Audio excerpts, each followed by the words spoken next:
ఏపీలో మహమ్మారి corona virus కేసులు నమోదు కలకలం రేపుతుంది. తాజాగా ఏపీలో మరో 3 కరోనా పాజిటివ్ కేసులు నమోదయ్యాయి. గుంటూరు జిల్లా ఏలూరుకు చెందిన భార్యాభర్తలు, తెనాలికి చెందిన ఓ వృద్ధుడికి కరోనా పాజిటివ్గా నిర్ధారణ అయింది.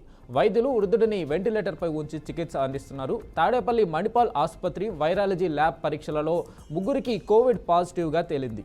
గుంటూరు జిల్లాలో 3 కేసులు వెలుగులోకి రావడంతో ప్రభుత్వం అప్రమత్తమైంది.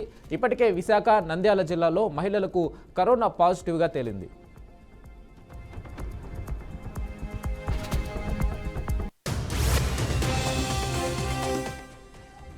దేశవ్యాప్తంగా కరోనా వైరస్ కేసులు పెరుగుతున్నాయి.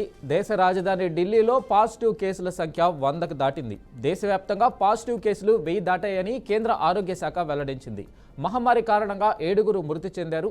కరోనా చికిత్స కోసం ఆసుపత్రిలో చేరిన వారిలో 354 మంది డిశ్చార్జ్ అయ్యారు. కేరళ, తమిళనాడు, మహారాష్ట్ర, ఢిల్లీ రాష్ట్రాల్లో కొత్త కేసులు ఎక్కువగా నమోదవుతున్నాయి. కొత్తగా నమోదవుతున్న కేసుల్లో అత్యధికంగా NB181 LF7 వేరియంట్లే ఎక్కువగా ఉన్నాయి.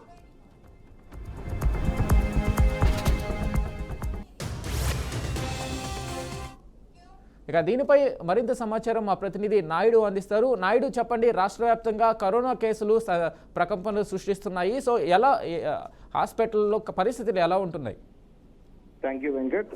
ఈ కరోనా చూసుకున్నట్లయితే కనుక 2020-2021 ప్రపంచవ్యాప్తంగా కుదిపేసినటువంటి కరోనా మళ్ళీ ఈ ప్రపంచ దేశాలతో పాటు మన భారత్లో కూడా ఎంటర్ అయినట్టుగా కూడా తెలుస్తూ ఉంది. అయితే రోజు రోజుకు పెరుగుతున్న కేసుల సంఖ్యను చూస్తుంటే కనుక ఒకంత ఆందోళనకు గురి కావాల్సిన పరిస్థితి అయితే మనకి కనిపిస్తుంది. ప్రధానంగా చూసుకున్నట్టయితే కనుక మన ఏపీకి సంబంధించినంత వరకు అయితే కనుక పెద్ద మొత్తంలో కేసులు పెరగనప్పటికీ కూడా ఇవి పెరిగే అవకాశం ఉందన్నటువంటి సమాచారంతో అయితే మాత్రం ఇప్పటికే రాష్ట్ర ప్రభుత్వం దీనిపై అయితే మాత్రం పూర్తి స్థాయిలో సన్నద్ధంగా ఉన్నట్టుగా కనిపిస్తుంది. ప్రధానంగా చూసుకుంటే ఇటు ఆక్సిజన్ కావచ్చు, ఇటు బెడ్స్ కావచ్చు, మొత్తం సిబ్బందులందరినీ కూడా ఇప్పటికే సన్నద్ధం చేసిన పరిస్థితి అయితే మనకి కనిపిస్తుంది. కానీ రాష్ట్రంలో మరిన్ని కేసులు పెరిగే అవకాశం ఉన్న నేపథ్యం కనిపిస్తుంది. ఎందుకంటే దేశవ్యాప్తంగా ఉన్నటువంటి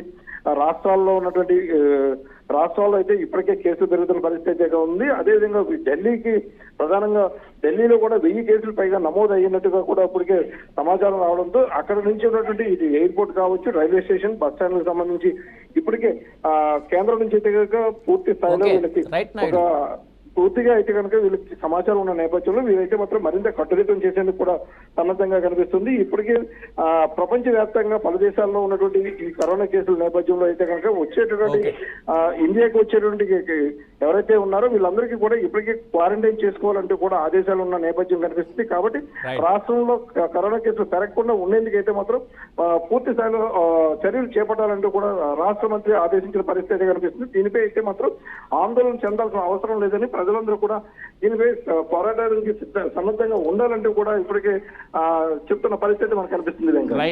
రైట్ నాయుడు, థ్యాంక్ యూ.